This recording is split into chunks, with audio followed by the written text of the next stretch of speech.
Hello guys, today I'm going to show you how to change the equalizer preset in your Nothing Headphones A.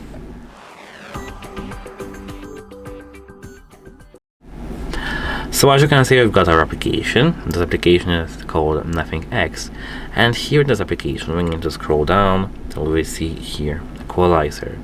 Here in the Equalizer we can see Simple section at first, and here we can select balance, more treble, voice, or custom and move it right like that over here.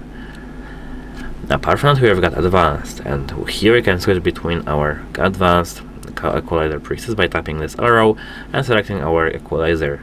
Here as the third option we've got explore, and here as you can see we've got corrected by nothing. Unlock the potential of your headphones with our selected expert tune equalizer profiles. Neon pop, one hollow moonlight, stage drive, and these are all four we've got here.